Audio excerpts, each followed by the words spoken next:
এই যুদ্ধের লক্ষ্যবস্তু নির্ধারণ করা এবং যুদ্ধের গতি প্রকৃতি কোন দিকে যাবে সেটা তাহলে নির্ধারণ করছে আমেরিকা না ইসরায়েল।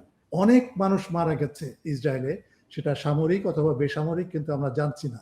প্রত্যক্ষভাবে রাশিয়া এবং চীন তাদের অস্ত্র পাঠাচ্ছে। ইসরায়েলই কিন্তু এই যুদ্ধের মূল দায়িত্বে আছে, সেই হচ্ছে সেনাপতি, আর আমেরিকা হচ্ছে তার সেনাবাহিনী। সব বিশ্লেষকরাই কিন্তু হিমশিম খাচ্ছে এই বোঝার ক্ষেত্রে যে এটা কি বলছে, পাগলামি করছে।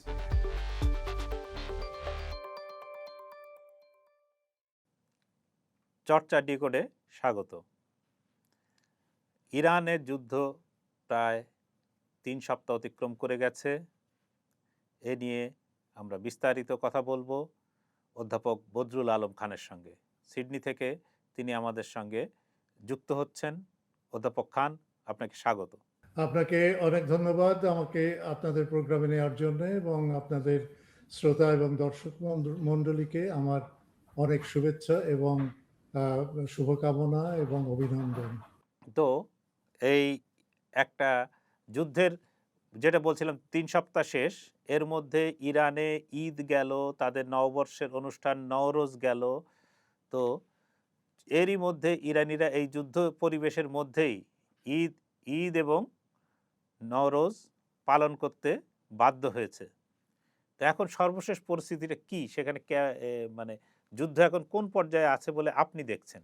হ্যাঁ, যুদ্ধের সর্বশেষ পরিস্থিতি যেটা, সেটা নিয়ে আলোচনা করা প্রয়োজন। আমরা ইতিমধ্যে খবর পাচ্ছি যে কেবলমাত্র যে বিদ্যুৎ কেন্দ্র বা ইত্যাদি ইত্যাদি জায়গায় বোমা বর্ষণ হচ্ছে না, তার থেকে আরো বেশি উদ্বেগকর খবর হচ্ছে যে ইসরায়েল যেরকম বুশের পারমাণবিক প্রতিস্থাপনার উপরে আক্রমণ করেছে ইরানের, ঠিক তেমনি ইরানও আক্রমণ করেছে ডিমোনা নামে যে পারমাণবিক গবেষণাগার, এবং সেখানেই আমার সম্ভবত ইসরায়েলের সমস্ত পারমাণবিক বোমা এবং অন্যান্য সাজ সরঞ্জাম রাখা হচ্ছে, সেখানেও ইরান আক্রমণ করেছে। সুতরাং এটা একটা মেজর এসকালেশন বা যুদ্ধের তীব্রতা বৃদ্ধির জন্য এটা একটা বড় পদক্ষেপ বলে মনে হচ্ছে। ইতিমধ্যে ডোনাল্ড ট্রাম্প ঘোষণা করেছে যে ইরান যদি 48 ঘন্টার ভেতরে হরমুজ প্রণালী যদি খুলে না দেয়, তাহলে ইরানের সমস্ত তেল শোধনাগার থেকে শুরু করে তেলের যে প্রতিস্থাপনা আছে সেগুলো সম্পূর্ণ ধ্বংস করে দিবে। এইরকম একটা পরিস্থিতির ভেতরে আমরা আছি। আর যে সমস্ত ঘটনাগুলো ঘটছে, যেমন F-35 ভূপাতিত করা বা আরো অন্যান্য যে সমস্ত খবরগুলো আছে, সেটা হয়তো পরবর্তী প্রশ্নের ভেতরে আমি সেগুলো আলোচনা করব। কিন্তু এখন যেটা সবচেয়ে বড় আলোচ্য বিষয়, সেটা হচ্ছে এই যুদ্ধের তীব্রতা বৃদ্ধি করছে কে। এখন আমরা যদি অত্যন্ত ঘনিষ্ঠভাবে দেখি, তাহলে দেখব যে যুদ্ধের তীব্রতা বৃদ্ধি করেছে কিন্তু ইসরায়েল, বিশেষ করে ইরানের যে সাউথ পার্স বলে যে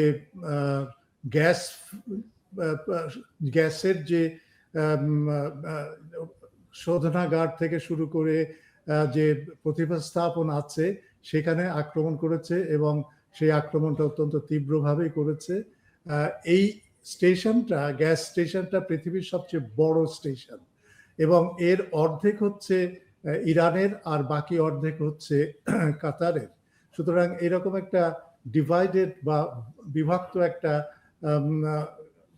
নিয়ে, ভৌগোলিক এরিয়া নিয়ে এই বিশাল আকারের পৃথিবীর সবচেয়ে বড় গ্যাস স্টেশন এটা। সুতরাং এর উপরে আক্রমণ করেছে ইসরায়েল। এটা হচ্ছে গত 2 দিন আগে, এবং তারপরে পরবর্তীতে ঘটনা পরাক্রমে অন্যান্য ঘটনাগুলো ঘটেছে। তো আমার প্রশ্ন হচ্ছে যে ইসরায়েল যখন আক্রমণ করে, তখন কিন্তু আমেরিকা, বিশেষ করে ডোনাল্ড ট্রাম্প বলছেন যে ইসরায়েলের এই আক্রমণের সাথে আমরা ছিলাম না, আমাদেরকে না জানিয়ে ইসরায়েল আক্রমণ করেছে।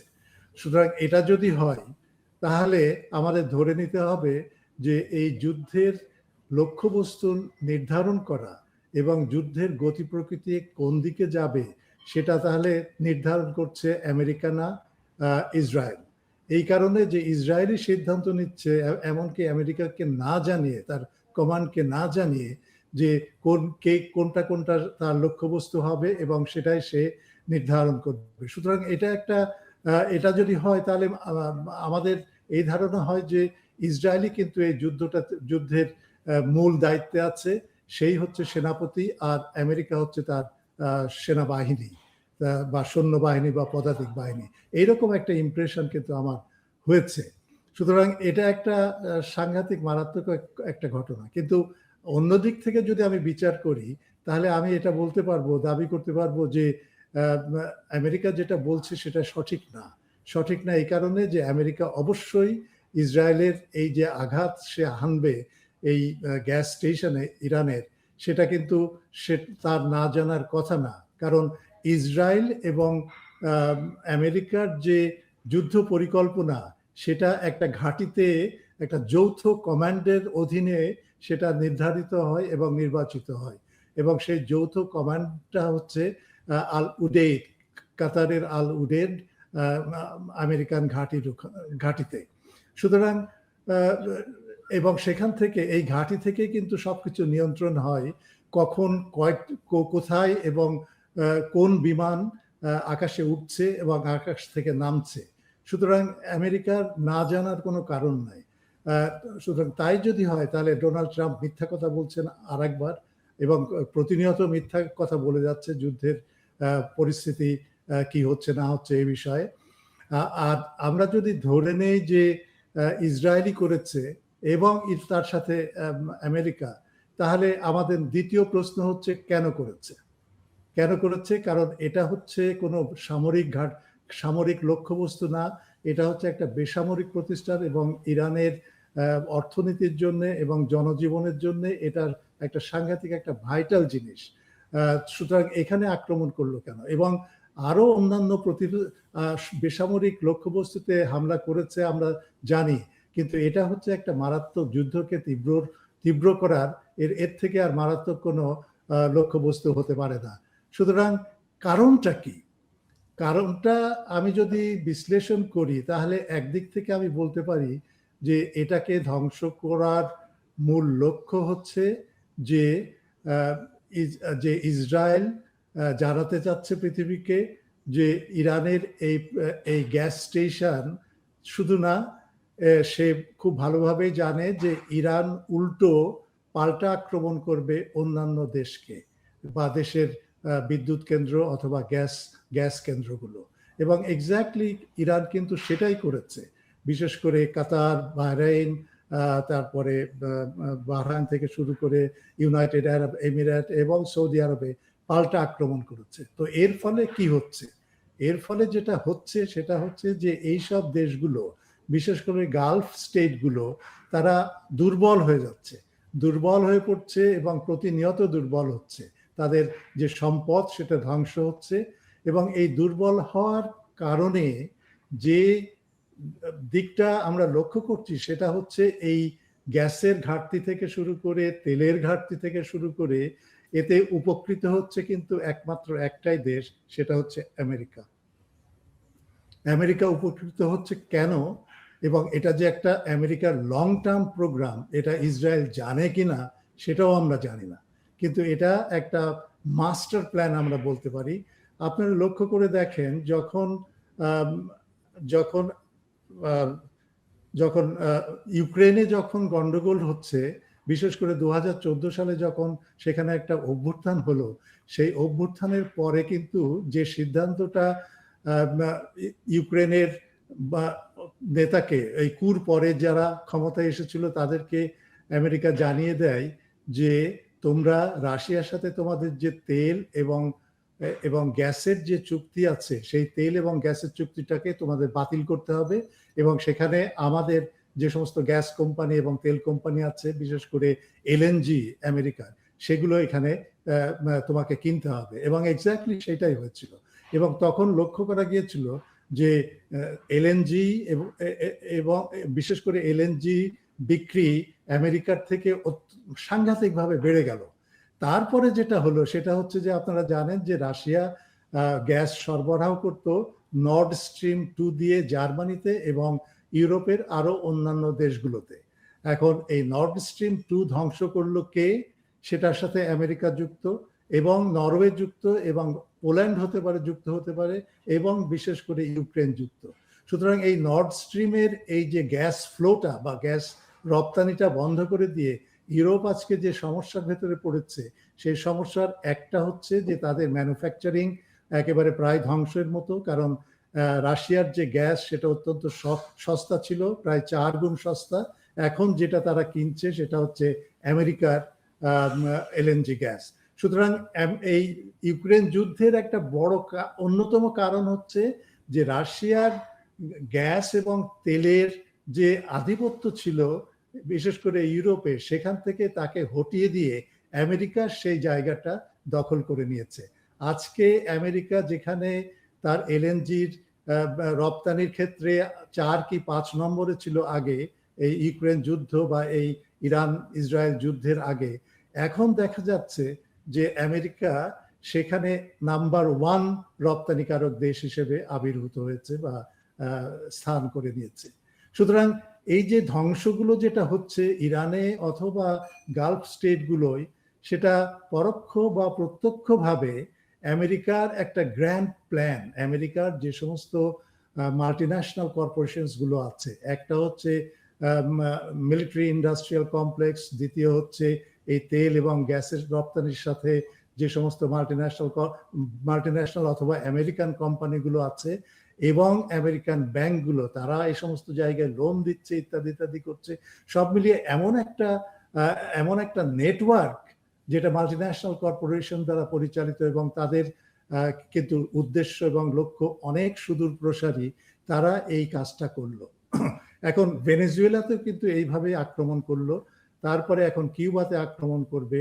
ইরানকে তারা দমাতে চেষ্টা করেছিল, মনে করেছিল যে 3 দিনের ভেতরে যুদ্ধ শেষ হবে এবং যুদ্ধ শেষ হলে তখন ইরানের তেল এবং গ্যাস আমেরিকার নিয়ন্ত্রণে আসবে, ইসরায়েলের নিয়ন্ত্রণে আসবে এবং সেইভাবে পৃথিবীর যত সম্পদ, এই গ্যাস এবং তেলের যে সম্পদ আছে ঘাঁটিগুলো, সেটা আমেরিকা তার নিয়ন্ত্রণে আনতে পারবে।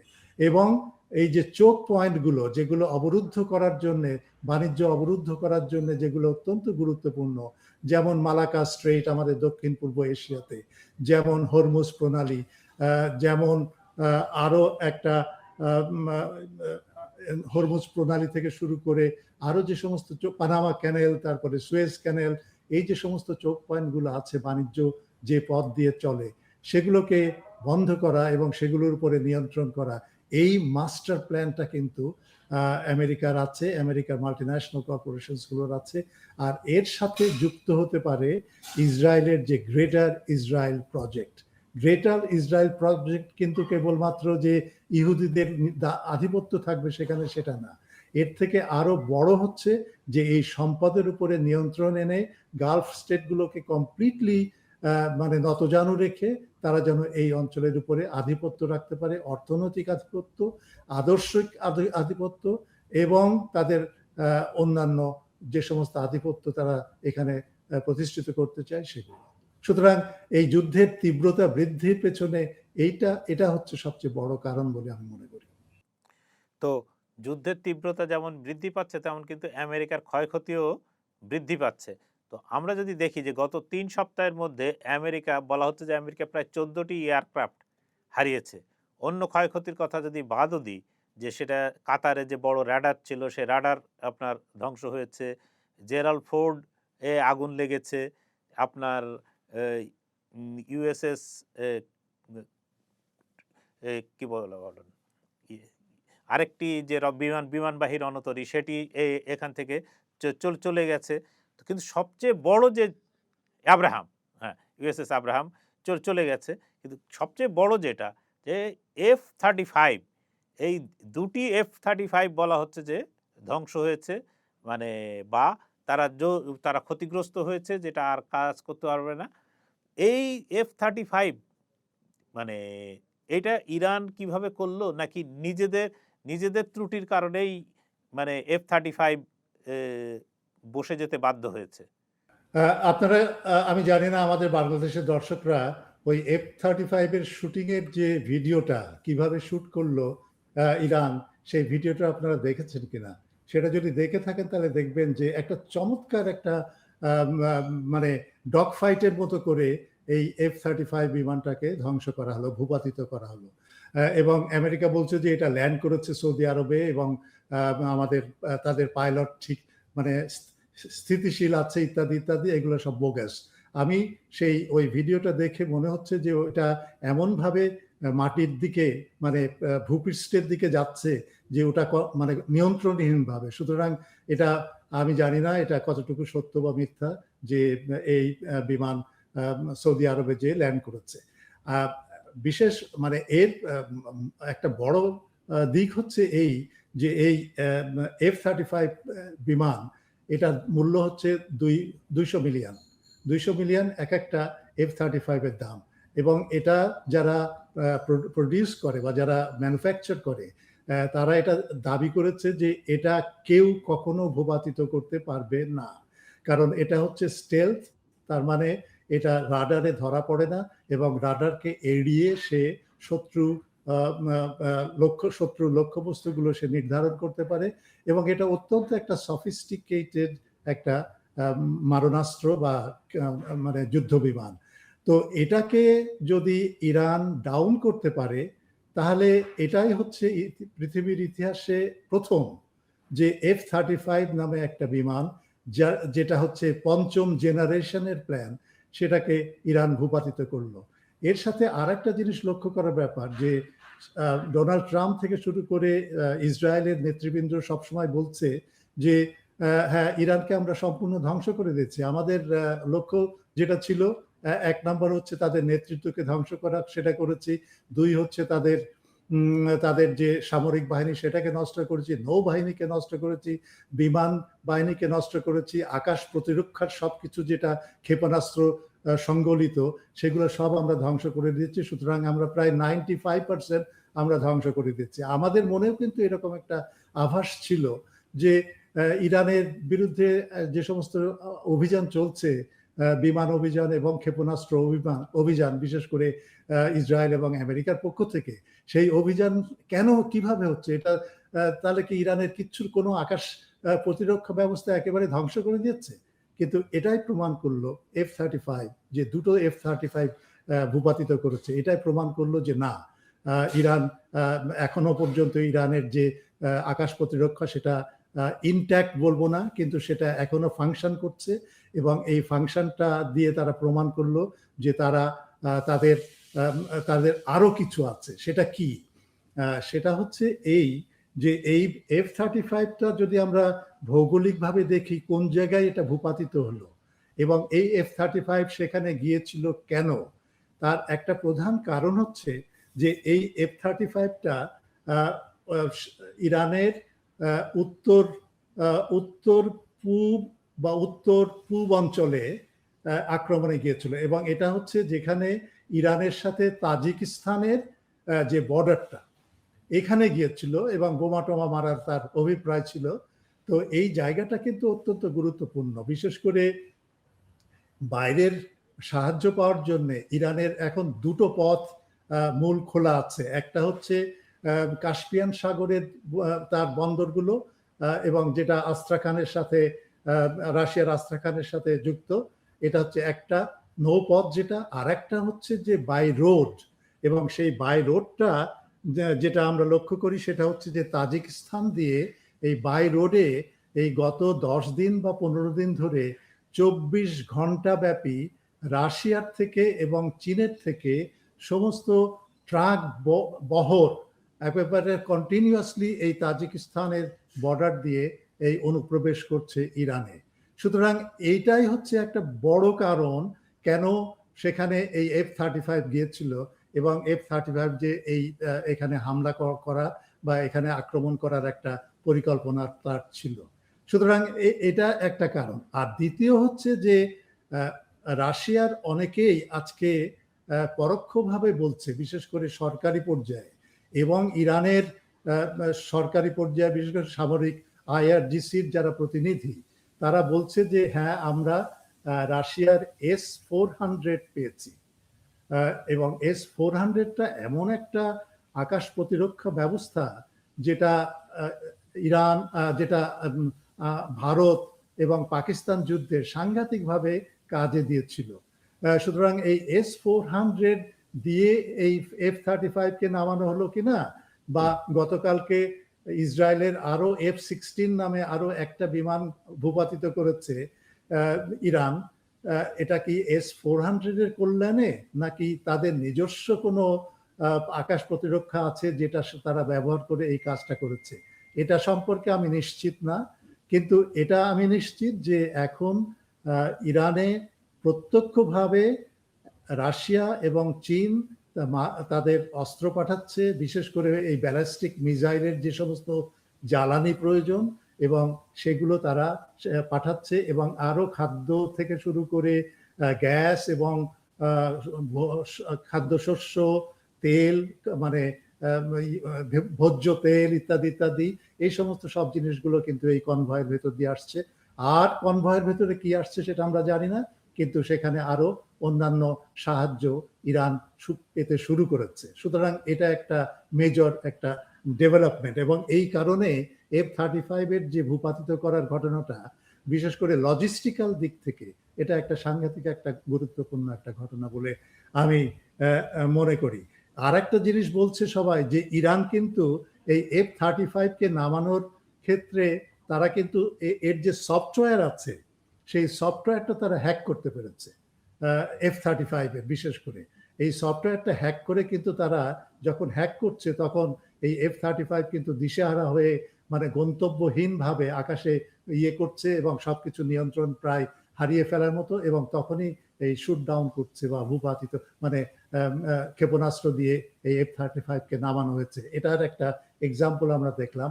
এটা হতে পারে যে সফটওয়্যার হ্যাকিংটাও হয়েছে, যেটা দাবি করছে ইরান যে আমরা F-35 এর সফটওয়্যার হ্যাকিং করতে সক্ষম হয়েছে। তো এখন যদি ইরানের F-35 থেকে শুরু করে ইরান তার যতটুকু ক্ষমতা আছে সেই সীমিত ক্ষমতা সর্বোচ্চ ব্যবহার করছে। এখন আপনি কি মনে করেন যে এই খাড়ক দিক, যেটা ইরানের একেবারে মানে কি বলবো লাইফলাইন, সেই লাইফলাইনকে আমেরিকার কাছ থেকে রক্ষা করার কি ইরানের দ্বারা সম্ভব হবে? সেখানে স্থল অভিযানের কথা বলা হচ্ছে। সেখানে কি এই অভিযান থেকে সে কি তার এই খাড়ক দ্বীপকে মুক্ত রাখতে পারবে?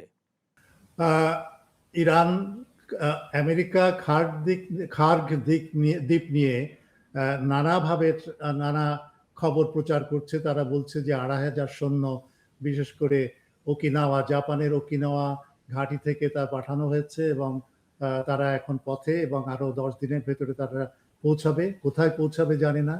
একটা জিনিস আমাদের জানা দরকার যে যেটাই হোক না কেন এই সৈন্যদের, এবং ২৫০০ সৈন্য কিন্তু অনেক সংখ্যায় খুবই কম। আর ইরানের যে খার্গ দ্বীপ থেকে শুরু করে যে বেল্ট, যে এই উপকূল, সেটা কিন্তু ২২০০ কিলোমিটার। সুতরাং শুধুমাত্র খার্গ দ্বীপ না, আমি যদি স্পেসিফিক্যালি বলি যে খার্গ দ্বীপ, আচ্ছা ঠিক আছে আমি ধরে নিলাম যে খার্গ দ্বীপ দখল করে নিল আমেরিকা। তো খার্গ দ্বীপ যদি দখল করে নেয় তাহলে এই দখলটাকে তো একটা পার্মানেন্ট করতে হবে, স্থায়ী করতে হবে।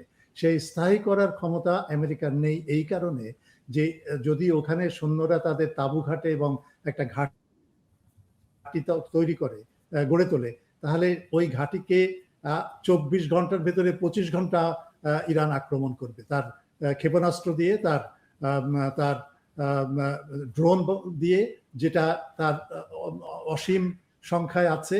এবং এই ব্লুমবার্গ আজকে একটা খবর প্রকাশ করেছে। ব্লুমবার্গ হচ্ছে আমেরিকার ওই ফাইন্যান্সিয়াল জগতেরই একটা পত্রিকার মুখপাত্র। তারা বলছে যে ইরান এই পর্যন্ত ৩০০০ ক্ষেপণাস্ত্র মানে ছেড়েছে এবং আঘাত ব্যবহার করেছে। এই ৩০০০ কিন্তু একেবারে কিছুই না। এই ৩০০০ যে ক্ষেপণাস্ত্র ব্যবহার করেছে তার ভেতরে ২৫০০ হচ্ছে ২০১২ সালের দিকে তৈরি, আর এখন তারা নেমেছে আধুনিক মানে ক্ষেপণাস্ত্রগুলো নিয়ে। সুতরাং ইরানের যে ক্ষমতা আছে খার্গ দ্বীপটাকে নিয়ন্ত্রণে রাখা, সেটার ব্যাপারে কোনো সন্দেহ করার কারণ নাই। এবং আপনি যদি লজিস্টিক্যালি মিলিটারি দিক থেকে যদি দেখেন, তাহলে এই সৈন্যদেরকে আসতে হবে জলপথে অথবা অ্যামফিবিয়াস যানবাহনে অথবা উপর থেকে হেলিকপ্টারে করে তাদের নামানো হবে। এই যে প্রক্রিয়াটা, এটা কিন্তু এত সহজ নয়, এটা অত্যন্ত ঝুঁকিপূর্ণ একটা অপারেশন হবে। সুতরাং এখানে অনেক মার্কিন সোলজার মারা যাওয়ার সম্ভাবনা আছে, এবং সেটা আদৌ সম্ভব হবে কিনা আমি ঠিক আমি অত্যন্ত দৃঢ়ভাবে বলতে পারি যে এটা আমেরিকা, আমার মনে হয় না আমেরিকার জেনারেলরা এই পথে যাবে বা এই সিদ্ধান্ত নেবে। আর একটা ব্যাপার হচ্ছে যে যদি খার্গ আইল্যান্ড যদি তারা দখল করেও নেয়, তাহলে খার্গ আইল্যান্ড দিয়ে কিন্তু ইরান তার 90% তেল রপ্তানি করে। এখন এই তেল যদি এই পরিমাণ যদি তেল রপ্তানি করে, তাহলে ইরান যদি দেখে যে সে তার পিঠ দেওয়ালে ঠেকে গেছে, তখন কিন্তু সে এই নিজের যে তেল রপ্তানির যে ইনস্টলেশন, সেই ইনস্টলেশনটা সে ধ্বংস করবে। অথবা আমেরিকায় ধরা গেল যে এটা ধ্বংস করে দিল, তাহলে কি হলো? তাহলে যে পলিউশনটা হবে, মানে অকল্পনীয় পলিউশনটা হবে এই পারস্য উপসাগরে। এখন পলিউশন যদি হয়, তাহলে এই পলিউশনের আঘাত পাবে কে? এটা পাবে হচ্ছে ওই গালফ স্টেটগুলো। কারণ তারা যে পানি নিষ্কাশন, মানে লবণমুক্ত করার যে ইনস্টলেশনগুলো এই সমস্ত দেশগুলোতে আছে, বাহরাইন, কাতার, সৌদি আরব ইত্যাদি ইত্যাদি। তো এখান থেকে যদি মানে পলিউটেড হয়ে যায়, তাহলে তারা পানি পাবে না। সুতরাং পানি না পেলে তারা লবণমুক্ত করতে পারবে না। তাহলে তাদের পানিটা আসবে কোথা থেকে? ইম্পোর্ট করে পানি এনে এই সমস্ত বিশাল বিশাল শহরগুলোকে বাঁচিয়ে রাখা এটা কোনোভাবে সম্ভব না। সুতরাং এটাও কিন্তু একটা স্ট্র্যাটেজিক্যাল একটা দিক আমাদের মানে মাথায় রাখতে হবে, যে শুধু খার্গ দ্বীপ দখল করে নিল সেটা না। আর একটা দিক হচ্ছে যেটা ইরান চেষ্টা করছে মানে অলরেডি শুরু করেছে, সেটা হচ্ছে যে বন্দর আব্বাসের থেকে 20 কিলোমিটার দূরে উত্তরে সেখানে একটা ইম্পর্টেন্ট একটা দ্বীপ আছে। সেই দ্বীপটার নাম হচ্ছে কেশম দ্বীপ। আর এই কেশম দ্বীপ, আর তার থেকে আরেকটু দূরে মানে দক্ষিণের দিকে আরেকটা দ্বীপ হচ্ছে লার্ক দ্বীপ। এই কেশম দ্বীপ এবং লার্ক দ্বীপের ভেতরে দূরত্ব অত্যন্ত সামান্য, সেটা হয়তো 6 কিলোমিটার বা 5 কিলোমিটার মতো। এখন ইরান যে সমস্ত জাহাজগুলোকে, বিশেষ করে তেলবাহী জাহাজগুলোকে ইরান ছেড়ে দিচ্ছে, সেই জাহাজগুলোকে বিশেষ করে ধরুন আমরা জানি ভারতের জাহাজকে ছেড়ে দিচ্ছে, চীনের জাহাজগুলোকে ছেড়ে দিচ্ছে, বা আরো পাকিস্তানের জাহাজকে ছেড়ে দিচ্ছে। পাকিস্তানের জাহাজকে তারা ছেড়ে দিয়েছে, তারা বলেছে যে $2 লক্ষ দাও, তারপরে আমরা ছাড়বো এটা। সুতরাং পাকিস্তান $2 লক্ষ পে করেছে, তারপরে এই তেলবাহী জাহাজটাকে তারা অনুমতি দিয়েছে পাড়ি দেওয়ার জন্য। সুতরাং ইরান যেটা চেষ্টা করছে যে এই কেশম দ্বীপ এবং লার্ক দ্বীপ দিয়ে সমস্ত জাহাজগুলো যেতে হবে। তার মানে হচ্ছে তারা কিন্তু সশরীরে এবং চোখের দিকে মানে জাহাজগুলো মানে তাকিয়ে তারা দেখতে পায় যে এটা কোন দেশের জাহাজ বা ইত্যাদি ইত্যাদি ইত্যাদি। এবং ওখানে টোল বুথ করা হবে। এখন টোল বুথে ইরান বলছে যে আমরা টোল বুথ করব, এবং এটা টোল পে করে, এবং সেটা পে হবে ইউয়ানে, চাইনিজ কারেন্সিতে, পেট্রো ডলারে না। সুতরাং এই টোল বুথ আমরা ওখানে বসিয়ে সমস্ত জাহাজগুলোকে এই পথে যেতে হবে। আর যে সমস্ত বৃহৎ বড় বড় জাহাজ, তেলবাহী জাহাজ, সেগুলো যাবে মূল এই খরমুজ প্রণালী দিয়ে, কিন্তু সেখানেও কিন্তু টোল তাদেরকে দিতে হবে। এবং টোলের পরিমাণটা আপনি লক্ষ্য করে দেখেন, প্রতিদিন এই হরমুজ প্রণালী দিয়ে যে পরিমাণে তেলবাহী জাহাজ যায় এবং সেই সাথে আরো অন্যান্য পণ্য যাতায়াত করে, তার পরিমাণ হচ্ছে $2 বিলিয়ন। এখন ইরান বলছে যে আমরা ওখানে টোল বসাবো, এবং টোল বসিয়ে যদি বসায় তাহলে কত হতে পারে? তারা বলছে যে 10% মানে দিতে হবে, টোল দিতে হবে। তার মানে প্রতি 100 টাকায় 10 টাকা দিতে হবে, প্রতি $100 $10 দিতে হবে। তাহলে যদি $2 বিলিয়ন হয়, তাহলে আমি হিসাব করে দেখেছি যে ইরান যে ইনকাম করবে ওখান থেকে, সেটা হচ্ছে $800 বিলিয়ন বছরে। সুতরাং তো এই অ্যারেঞ্জমেন্টটা করছে এবং সেই কারণে কেশম দ্বীপ এবং লাক দ্বীপ হচ্ছে অত্যন্ত প্রয়োজনীয় একটা একটা এলাকা।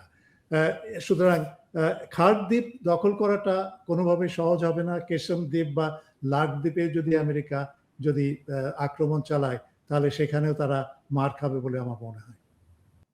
তো আপনি যেটা বলছিলেন যে আমেরিকার জেনারেলরা এই ভুল হয়তো করবে না, যে খার্ক দ্বীপে ওর মধ্যে অভিযান চালানোর মতো ভুল তারা করবে না, কিন্তু আমেরিকার যিনি সুপ্রিম কমান্ডার তিনি তো এই জেনারেলদের কথা পাত্তা দেন না। তিনি ইতিমধ্যে আপনার সময়সীমা বেঁধে দিয়েছেন যে ৪৮ ঘন্টার মধ্যে যদি হরমুজ না খুলে দেওয়া হয় তাহলে ইরানকে চরম পরিণতি ভোগ করতে হবে, তার বিদ্যুৎ কেন্দ্রে হামলা চালানো হবে, তাকে ধূলিসাৎ করা হবে। তিনি যেভাবে ঠিক মানে প্রথম দিন থেকে যেভাবে হুমকি দিয়ে যাচ্ছিলেন তার শেষ হুমকিটাও ঠিক একই পর্যায়ে। তাহলে কি ট্রাম্প কি আবার এইখানে তিনি আরেকটি কথা বলেছেন যে ইরানে অনেক কিছুই অর্জিত হয়েছে এবং তিনি যুদ্ধটাকে গুটিয়ে আনতে চান এবার। তো একদিকে হুমকি যে ৪৮ ঘন্টার মধ্যে খুলে দিতে হবে, অন্যদিকে আবার তিনি বলছেন যে যুদ্ধটাকে তিনি গুটিয়ে আনতে চান। তো এই পুরো বিষয়টা আসলে কি হতে যাচ্ছে? কি করতে যাচ্ছেন ট্রাম্প? আপনি ঠিকই লক্ষ্য করেছেন যে ট্রাম্প একদিকে বলছে যে হ্যাঁ, আমাদের সবকিছু আমরা অর্জন করে ফেলেছি, আমরা ইরানের অর্থনীতিকে ধ্বংস করে দিয়েছি, তার সামরিক বাহিনী ইত্যাদি ইত্যাদি ধ্বংস করে দিয়েছি। এবং এটা কিন্তু একটা খুব মানে সুপরিকল্পিতভাবে কোঅর্ডিনেট করে ইসরায়েলের সাথে কোঅর্ডিনেট করে এটা সে বলছে। কোঅর্ডিনেট করে বলছে কেন?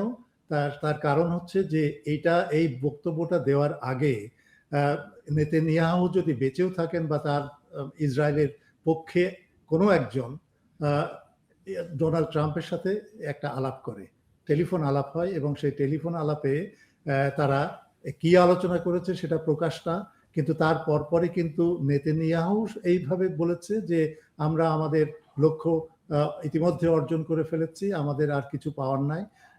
আর অন্যদিকে ডোনাল্ড ট্রাম্পও বলছেন যে আমাদের আর কিছু পাওয়ার নাই, আমরা সবই ধ্বংস করে দিয়েছি। সুতরাং এই যে দ্বিমুখী একটা যে বক্তব্য তারা দিচ্ছে এবং একে অপরের বিপরীত একটা বক্তব্য দিচ্ছে, সেটা থেকে প্রমাণ পাওয়া যায় যে একদিকে সে ধোঁকা দেওয়ার চেষ্টা করছে যে হ্যাঁ, ইরানের সবকিছু ধ্বংস করে দিয়েছি, এবং তার মানে হচ্ছে অনেকে হয়তো এটা বিশ্বাস করতে পারে যে হ্যাঁ, তার আমেরিকা এবং ইসরায়েল যুদ্ধ বন্ধের দিকে যাচ্ছে বা যুদ্ধবিরতির দিকে যাচ্ছে। এটা ইরানকে কোনোভাবেই মানে নাড়া দেয় না বা কোনোভাবে তাকে মানে উত্তেজিত করে না, অথবা কোনোভাবেই তাকে যে একটা আলোচনার টেবিলে নিয়ে আসবে সেরকম কোনো কিছু না। যে সমস্ত দাবিগুলো আমেরিকার আছে সেই দাবিগুলো কিন্তু অনেক ওই আগেকার দাবি আছে যে এইগুলো ইরানকে মানতে হবে।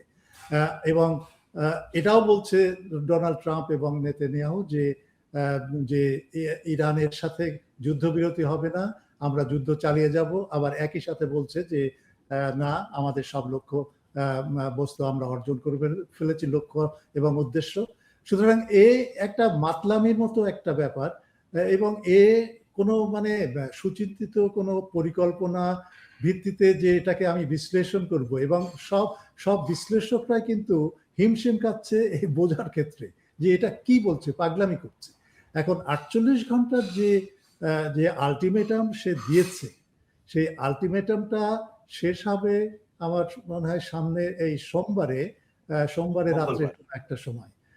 তো এই আলটিমেটামটা হচ্ছে সে বলছে যে যদি ইরান যদি এটাকে মেনে না নেয় তাহলে আমেরিকা তার সবকিছু বিশেষ করে তেল শোধনাগার থেকে শুরু করে তেল উৎপাদন এবং তার সাথে যে অবকাঠামো আছে সেগুলো সে সব ধ্বংস করে দিবে। সে তো ধ্বংস করছেই। তো ইরানে এই পর্যন্ত যে সমস্ত প্রতিষ্ঠানগুলো ধ্বংস করেছে তার ভেতরে ৩১,০০০ হচ্ছে বেসামরিক বাড়িঘর। আমি একটা কথা আগেই বলেছিলাম যে ইরানকে আমরা দেখি, সেই ইরান হচ্ছে দুই ধরনের ইরান। একটা হচ্ছে উপরের ইরান যেটা ভূস্থলে আছে, আর একটা হচ্ছে ভূগর্ভের নিচে আছে, প্রায় ৭০ মিটার ভূগর্ভের নিচে, এবং সেখানে কিন্তু তার প্রতিস্থাপনা, বিশেষ করে সামরিক সরঞ্জাম এবং উৎপাদন কেন্দ্রগুলো। সুতরাং যদি তেলের ঘাঁটিগুলোকে ধ্বংস করে, গ্যাসের ঘাঁটিগুলোকে যদি আমেরিকা ধ্বংস করে, তাহলে ইতিমধ্যে আপনারা লক্ষ্য করে দেখেছেন যে ইসরায়েলে কিন্তু যে ধ্বংসের বিভীষিকা, সেটা আমরা খবরের কাগজে পাচ্ছি না বা কোনোভাবে পাচ্ছি না, কিন্তু যে সমস্ত ভিডিওগুলো বেরিয়ে আসছে সেটা একটা ভয়াবহ ব্যাপার। আজকে বেন গুরিয়ন তাদের বেসামরিক বিমানবন্দর এবং তার পাশে যে ঘাঁটি, সেখানে সাংঘাতিক আক্রমণ করছে ৩ দিক থেকে এখন শুনলাম। একটা হচ্ছে ইরান সেখানে আক্রমণ করছে, দ্বিতীয় হচ্ছে হিজবুল্লাহ আক্রমণ করছে, আর তৃতীয় হচ্ছে আজকে থেকে হুতিরাও শুরু করেছে। এবং হুতিরা কিন্তু ইতিমধ্যে বেন গুরিয়ানে ক্ষেপণাস্ত্র হামলা শুরু করেছে এবং সাংঘাতিকভাবে এই বিমানবন্দরটাকে মানে অকেজো প্রায় করে দেওয়ার মতো অবস্থা। এর সাথে যদি আপনি আরো যুক্ত করেন হাইফা বন্দর, সেটা যেখানে তার তেল, ইসরায়েলের তেলের ঘাঁটি এবং তেল সরবরাহ হয় সেখান থেকে, সেটাও কিন্তু প্রায় একেবারে ধ্বংসের মধ্যে। এবং ওই যে ডিমোনা নামের যে পারমাণবিক যে কেন্দ্রটা ইসরায়েলের এই মরুভূমির ভেতরে, সেটা সাংঘাতিকভাবে নাকি ক্ষতিগ্রস্ত হয়েছে। এবং ইসরায়েলের মিডিয়া এখন বলছে, বিশেষ করে হারেটস বলে যে একটা সংবাদপত্র আছে, মিডিয়া আছে, তারা বলছে যে পরিমাণ ক্ষতি ওখানে হয়েছে সেটা এখনো পরিমাপ করা যাচ্ছে না, কিন্তু ইতিমধ্যে ইসরায়েলে একটা সতর্কবাণী দেওয়া হয়েছে যে আমাদের জাতীয় বিপর্যয়ের দিন, এটা আমাদের জাতীয় বিপর্যয়ের দিন, এবং সেটা আমরা অ্যাসেস করছি। এবং নেতানিয়াহু তার এক্স পোস্টে লিখেছে যে এই মুহূর্তটা হচ্ছে আমাদের ইসরায়েলের জাতীয় জীবনের সবচেয়ে দুর্যোগময় একটা দিন। এর সাথে আরো যদি আপনি যুক্ত করেন যে পশ্চিম জেরুজালেমে ইরান ক্ষেপণাস্ত্র হামলা চালিয়ে সেখানে টুরিস্ট, বিশেষ করে ওই যে তাদের যে পবিত্র দেওয়াল যেখানে তারা প্রার্থনা করে ইসরায়েলিরা, সেখানেও আঘাত করেছে। এবং সেখানে যদি আপনি দেখেন বেন গভির সেখানে যে গেছে এবং সেখানে তার বিরুদ্ধে স্লোগান দিচ্ছে মানুষ যে হ্যাঁ, তোমাদের জন্যই আমাদের এই পবিত্র স্থানটা ধ্বংস হচ্ছে, তোমরা কেন এই যুদ্ধ করতে গেলা। সেটা হয়তো সংখ্যায় বেশি না যারা প্রতিবাদ করছে, কিন্তু ইসরায়েলের ভেতরেও কিন্তু একটা সাংঘাতিক রকম তোলপাড় হচ্ছে। অনেক মানুষ মারা গেছে ইসরায়েলে, সেটা সামরিক অথবা বেসামরিক, কিন্তু আমরা জানছি না কেন। তার কারণ হচ্ছে যে ইসরায়েল কিন্তু তার একটা ঘোষণায় বলেছে যে কেউ ইরানের যে ক্ষেপণাস্ত্র হামলার ছবি তুলবে তাকে 5 বছরের কারাভোগ করতে হবে বিনা বিচারে, কোনো বিচার হবে না, সোজা তাকে 5 বছরের কারাভোগ। এবং তারা ওই ছবি যদি বাইরেও পোস্ট করে কেউ, তাহলে তাদেরও সেখানে এই সাজার মুখোমুখি হতে হবে।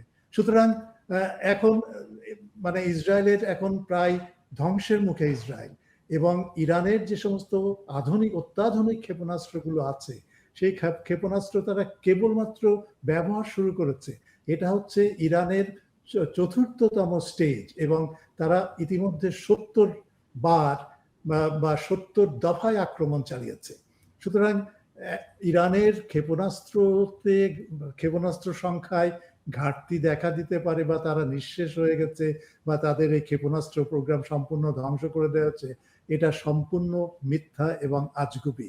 এবং ইরান যেটা বলছে সেটাই তারা করছে, কিন্তু তার অর্থ হচ্ছে ইরানের যে প্রচার মাধ্যম, সেখানে হয়তো 10% মতো মিথ্যা আছে, ইত্যাদি আছে, কিন্তু মূল তাদের যে বক্তব্যগুলা এবং তারা যে ক্ষয়ক্ষতির পরিমাণ তারা বলছে সেটা কিন্তু আসলেই সত্যি। সুতরাং এই 48 ঘন্টা এই আলটিমেটাম দিয়ে কিছুই হবে না। ইরান যতক্ষণ পর্যন্ত না তার মূল দাবিগুলো আদায় করে নিচ্ছে, এবং তার ভেতরে একটা হচ্ছে যে এই অঞ্চল থেকে আমেরিকার পাততাড়ি গোটাতে হবে, এক। দ্বিতীয় হচ্ছে যে তাদেরকে কম্পেনসেট করতে হবে। তৃতীয় হচ্ছে তাদের উপরে যে সমস্ত অবরোধ সেটা তুলে নিতে হবে। এবং চতুর্থ হচ্ছে যে প্যালেস্টাইনি বাসীদের যেভাবে নির্যাতন করা হয়েছে, এবং তার জন্যে আমেরিকাকে ক্ষতিপূরণ দিতে হবে, এবং সেখানে প্যালেস্টাইনি জনগণের মতের উপরে নির্ভর করে সেখানে যে রাজনৈতিক সিস্টেম গড়ে তুলতে হবে। এইরকম যে সমস্ত প্যাকেজগুলো দিয়েছে এটা হয়তো 100% তারা আদায় করে নিতে পারবে না, কিন্তু যতক্ষণ পর্যন্ত না আমেরিকা 60 থেকে 70% বা 80% এটার প্রতি সমর্থন দিয়ে ইরানের দাবিগুলো আ মেনে না নিচ্ছে ততদিন পর্যন্ত ইরান যুদ্ধ করবে এবং এই যুদ্ধে ইরানের জয় অবধারিত বলে আমি মনে করি। কিন্তু একটা বিষয় আমাদের খেয়াল রাখতে হবে যে এই যে পারমাণবিক কেন্দ্রগুলোতে যে আঘাত পাল্টা আঘাত হচ্ছে, এটা একটা অত্যন্ত মানে চিন্তার বিষয়। চিন্তার বিষয় এই কারণে যে এমনকি আমেরিকাও কিন্তু কুণ্ঠাবোধ করবে না এবং ইসরায়েলও কিন্তু কুণ্ঠাবোধ করবে না যদি প্রয়োজন হয় পারমাণবিক অস্ত্র ব্যবহার করে পারমাণবিক বোমার আঘাতে ইরানকে পর্যুদস্ত করা। সেটা হতে পারে কিন্তু তার পরিণতি কি হবে সেটা আমরা জানি না। কিন্তু এই পরিণতিটা যদি হয় তাহলে বিশ্বে ইসরায়েলের কোনো চিহ্ন থাকবে না। আমেরিকার মান-সম্মান যতটুকু বাকি আছে সেটাও কোন পর্যায়ে যাবে সেটা কল্পনার ব্যাপার। ধন্যবাদ অধ্যাপক খান আমাদেরকে আপনার মূল্যবান সময় দেওয়ার জন্য। দর্শক, চর্চা ডিকোডে এখন এ পর্যন্তই। দেখা হবে পরের পর্বে।